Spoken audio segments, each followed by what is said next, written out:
Sa loob ng 6 na taon, si Dr. Pratik Joshi ay namuhay sa London, bitbit ang isang matagal ng pangarap, ang makapagpatayo ng mas magandang kinabukasan para sa kanyang asawa at 3 maliliit na anak na naiwan sa India.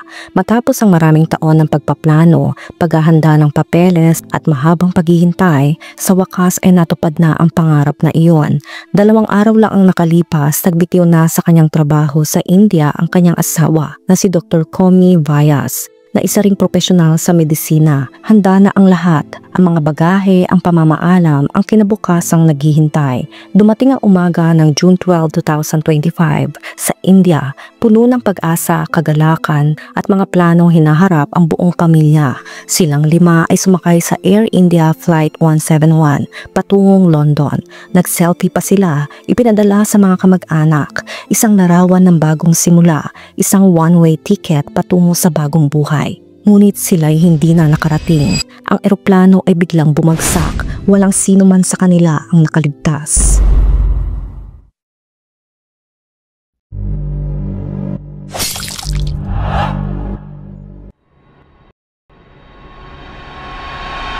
This is a difficult day for all of us at Air India. That's where the plane, but literally there's a row. मेरी बहन मेरा सिस्टर दोनों है अंदर और हमको जाने नहीं दे रहे, सारे रास्ते ब्लॉक कर दिए हमारे इधर।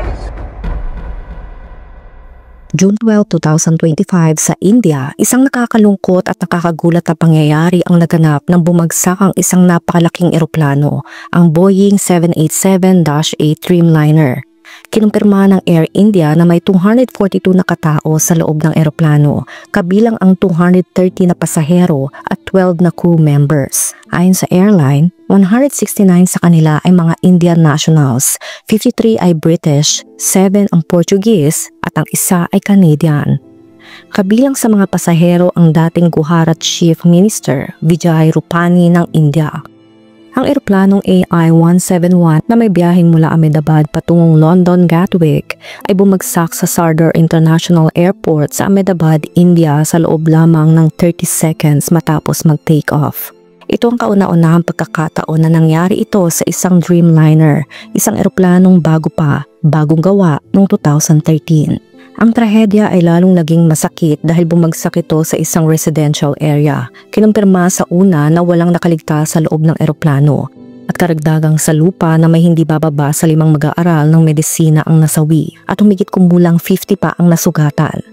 Maraming medical student ang nasa dining hall nung naganap ito at naiwan pa ang mga plato ng hindi pa nakakain na pagkain bilang patunay ng kanilang biglaang pagkasawi. Ang mga nasawi sa lupa ay posibleng dahil sa pagbagsak nga ng eroplano sa isang gusali at ito'y iniulat na isang lokal na ospital o hostel ng BJ Medical College sa Ahmedabad at sa sumunod na sunog na dulot ng napakaraming jet fuel na dala ng eroplano. Para malaman kung ano talaga ang naging dahilan ng pagbagsak ng Air India Boeing 787, narito ang pinakasimpleng buod ng mga posibleng dahilan at napansin sa pagbagsak ng eroplano. Ito'y batay sa mga video at opinyon ng mga dating piloto at aviation expert. Mula sa mga datos at CCTV camera, mayroon tayong ilang mahalagang impormasyon. Una, bigla ang pagbagsak sa video. Kitang-kita sa mga CCTV footage kung paano ang eroplano ay bigla na lang tumigil sa pagtaas, pagkatapos umakyat ng bahagya, at pagkatapos ay biglang bumulusok pababa. Pangalawa, ang Mayday call. 1 minuto pagkatapos magsimulang tumakbo sa runway ang mahabang daanan kung saan lumilipad ang mga eroplano, tumawag ng Mayday ang piloto. Ito ay isang international na signal ng matinding emergency na nangangahulugang may malaking problema sa eroplano na nangangailangan ng agarang tulong. Ipinahiwatig nito na may malubhang issue sa eroplano mismo. Ang huling mga salita ng captain ng eroplano ay, "Mayday, no thrust, losing power, unable to lift." Pangatlo, nakababang gulong or landing gear. Isa sa pinakamalaking tanong ay kung bakit nanatiling nakababa ang mga gulong ng eroplano sa mga huling sandali nito kahit paakyat na ito. Karaniwan, itinataas agad ng mga piloto ang mga gulong pagkaakyat ng eroplano para mas maging streamline ito at mas mabilis lumipad. Ang hinala ay posibleng sinadya itong iwanang nakababa ng mga piloto dahil sa isang suliranin na iniisip na maari makatulong sa pagsipsip ng lakas sakaling kailanganing muling lumanding o bumagsak. Pang-apat, walang apoy o usok mula sa makina. Nakakapagtaka na walang nakitang apoy o usok mula sa makina ng eroplano. Iba ito sa mga tipikal na aksidente kung saan nagkakaroon ng sunog dahil sa pagkasira ng makina, tulad ng bird strike o mechanical failure. Dito parang bigla na lang nawalan ng lakas sa mga makina. Panglima, pagsisikap ng piloto. Kahit unti-unting nawala ng lakas ang eroplano, makikita pa rin sa CCTV footage na sinusubukan pa rin ng mga piloto na itaas ang pinakailong ng eroplano bago tuluyang bumagsak. Ibig sabihin, sinubukan nilang kontrolin ang eroplano hanggang sa huli. Pang-anim, ang normal na haba ng runway. May mga naunang ulat na nagsasabing umalis ang eroplano mula sa gitna ng runway na nangangahulugan ng mas maikling runway. Ngunit nilinaw na ginamit ng eroplano ang buong haba, halos 11,500 na talampakan na napakahaba at sapat para sa pag-take off ng ganitong uri ng eroplano. Pang-pito, ang configuration ng pakpak at ang malaking tanong sa makina. Isang mahalagang impormasyon ang lumabas mula sa larawan ng isa sa mga nabaling pakpak ng eroplano. Nakita na ang mga slats o bahagi ng pakpak sa harapan na lumalabas para dagdagan ng lift o pag-angat ng eroplano sa mababang bilis ay naka-extend. Ito ay isang karaniwang ayos ng pakpak or flap slot setting para sa pag-take off na nagpapahiwatig na tama ang pagkakakonfigure ng eroplano para sa paglipad. Kaya ang pinakamalaking tanong ay kung tama naman pala ang konfigurasyon ng pakpak at ginamit ang buong runway, bakit hindi sapat ang lakas ng mga makina para mapanatili ang eroplano sa ere? Walang nakitang senyales ng pagkabara, paghinto ng makina dahil sa init o sabay-sabay na pagtama ng ibon sa dalawang makina na napakabihira. Ang bahagi ng buntot ng eroplano kung saan matatagpuan ang dalawang mahalagang black boxes, ang Flight Data Recorder or FDR at Cockpit Voice Recorder na CVR ay tila buo pa. Ang FDR ay nagtatala ng lahat ng galaw at bilis ng eroplano, habang ang CVR naman ay nagtatala ng lahat ng usapan at tunog sa loob ng cockpit. Ang mga black boxes na ito ang tanging makakapagbigay ng malinaw na kasagutan sa kung ano talaga ang nangyari bago bumagsak ang eroplano. Sa gitna ng kaguluhan, may isang himala ang nangyari.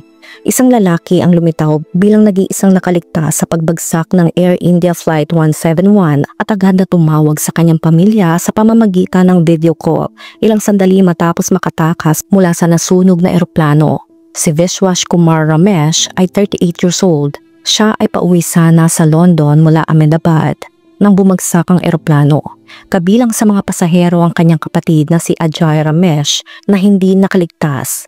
Siya ay nakaupo sa seat 11A kaya kumakalat ngayon online ang impormasyon na ito rin ang numero ng upuan ng Thai actor na si James Wangsak na nakaligtas din sa isang plane crash noong December 11, 1998. Bagamat 101 ang nasawi sa insidenteng iyon, ay isa siya sa 45 na nakaligtas. Ang pagkakapareho daw ng seat 11A sa dalawang kwento ng pagkakaligtas ay nagbibigay ng kakaibang koneksyon. Posible kaya ang disenyo ng upuan ang nagligtas sa kanila o isang pagkakataon lamang. Ang seat 11A ay malapit sa emergency door. Hindi ko alam kung paano ako nabuhay, sabi ni Vishwash sa kanyang nakababatang kapatid na si Nayan Ramesh, 27 years old, sa isang video call mula sa lugar ng insidente. Ang tahanan ng pamilyang Ramesh sa Leicester, England ay naging lugar ng pagluluksa at hindi makapaniwala sa nangyari. Ayon kay Naya na nakatayo sa labas ng kanilang bahay kasama ang mga kaanak at kapitbahay, tumawag ang kanyang kapatid sa kanilang ama gamit ang video call kaagad pagkatapos ng pagbagsak ng eroplano. Sabi daw ni Vishwash, hindi ko makita ang kapatid ko, wala akong nakikitang ibang pasahero. Dito kitang kita na talagang nasa matinding pagkabigla siya. Sa Ahmedabad, sinabi ni Dr. Dabal Gameti, ang doktor na tumingin kay Vishwash, na ang pasyente ay litong-lito, may maraming sugat sa katawan, ngunit mukhang wala na sa panganib. Inabisuhan ng ospital si Vishwash na manatili sa higaan. Sinabihan siya na wag munang bumangon at inoff muna nila ang kanyang cellphone. Ayon sa kapatid ni Vishwash, patuloy pa rin nilang tinatanggap ang matinding trahedya at ang halos hindi kapanipaniwalang pagkakaligtas ng isa sa kanilang pamilya. Kalauna ng mga piloto para sa paglipad ay kinilala bilang sina Captain Sumit Sabarwal, isang batikan at may 8,000 oras ng karanasan sa paglipad. Ayon sa ilang ulat, 3 araw bago ang insidente ay binabalak na ng kapitan na mag-resign para maalagaan at makasama ang kanyang ama. At ang co-pilot naman na si Clive Kunder na may 1,100 na oras ng karanasan sa paglipad ay isang dedikadong aviator at mapagmahal na family man na nagmula sa Mumbai, India.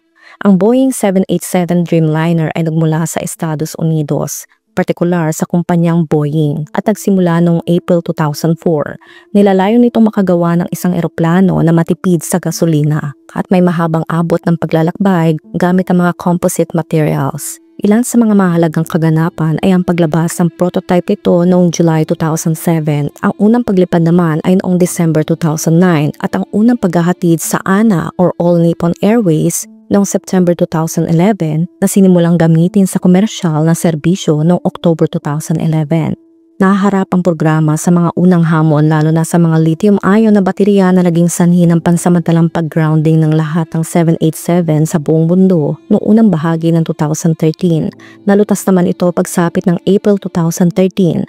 Natanggap ng Air India ang una nitong 787 noong January 2014. Matapos itong magamit na ng ibang airlines at nalutas na mga unang issue sa technical nito.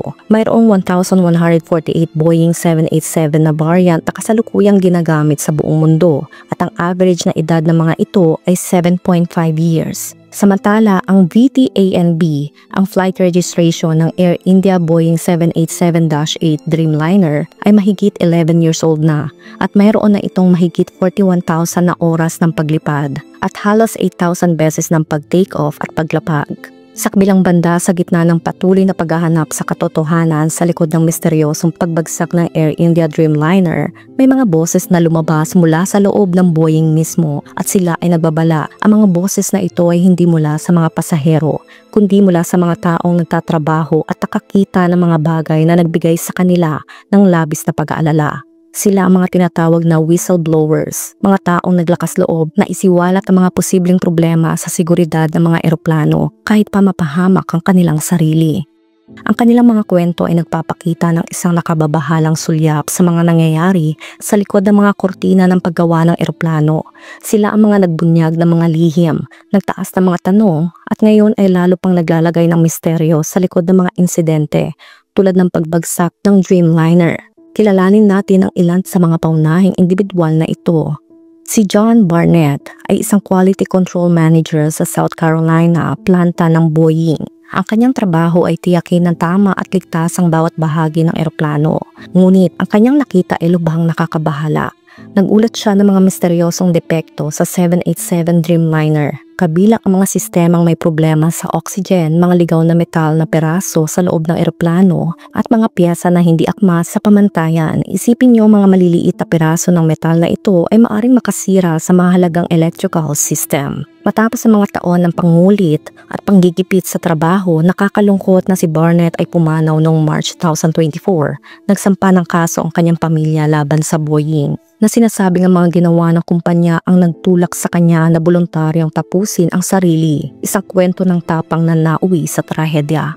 Pangalawa, si Sam Salipur ang nagbunyag ng production shortcuts. Siya ay isang quality engineer sa Boeing na nagpatotoo sa harap ng US Senate noong April 2024. Ang kanyang mga pahayag ay nagbunyag ng mga nakababahalang shortcuts sa proseso ng paggawa ng mga eroplanong 787 at 777.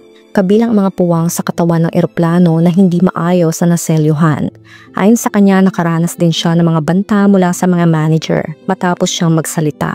Ngayon isa na siyang nangungunang tagapagtaguyod ng mga whistleblowers sa pamamagitan ng National Whistleblower Center, si Ed Pearson. Siya ay dating manager ng 737 MAX facility ng Boeing. Siya ay nagbunyag ng mga dokumento sa pabrika na nagpapakita ng magulong kalagayan ng produksyon at mga pagkukulang sa seguridad na maaring may kaugnayan sa mga nakaraang pagbagsak ng 737 MAX. Bagamat ibang 737 MAX sa 787 na bumagsak sa India, ay maaring nailantad pa rin ni Pearson ang isa sa mga kakulangan ng kumpanya. Si Pearson ay isang matatag na kritiko at nagtatag ng Foundation for Aviation Safety na patuloy na nagtutulak sa mga ahensya ng regulasyon at mambabatas para sa mga reforma.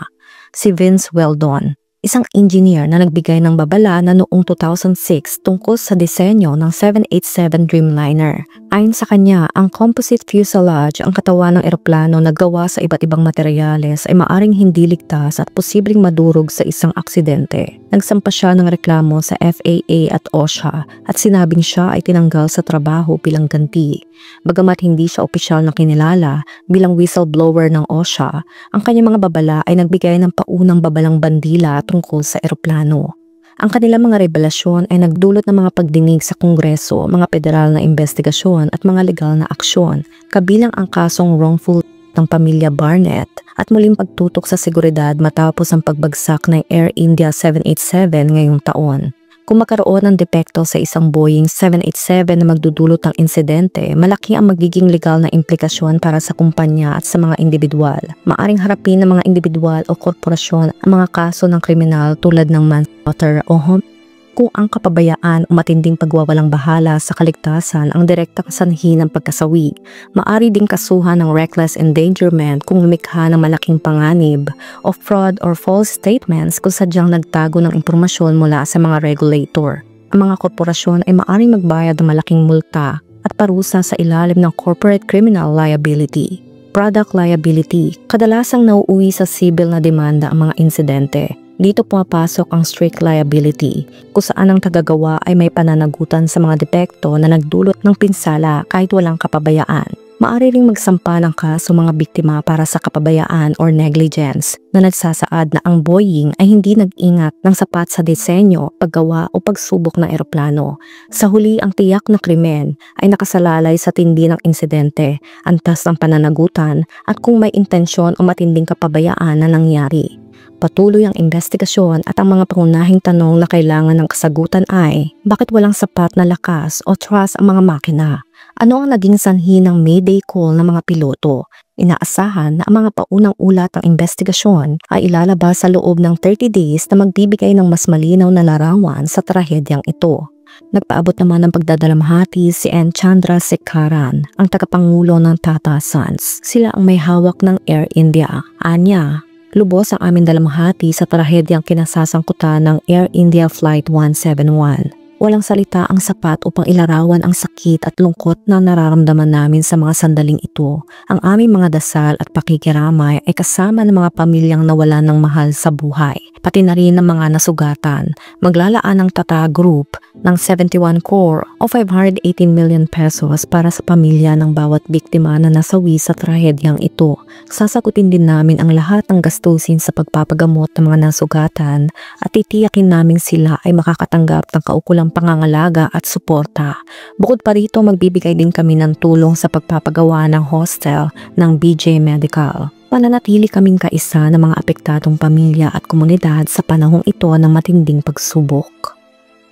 Ang pangarap ng buong buhay ay maaaring maging abo sa isang iglap. Isang paalala ito na ang lahat ng itinayo mo, inasam at minahal ay kayang mawala ng ilang segundo. Puno ng hindi inaasahang pagsubok ang buhay at may mga sandaling magpapabago sa iyong mundo. Kaya habang may pagkakataon at habang humihinga ka pa, yakapin ang buhay na walang pagsisisi.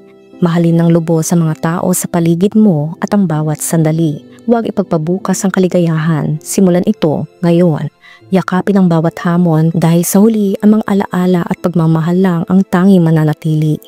Life really is unpredictable. May all their souls rest in peace. Prayers for the families.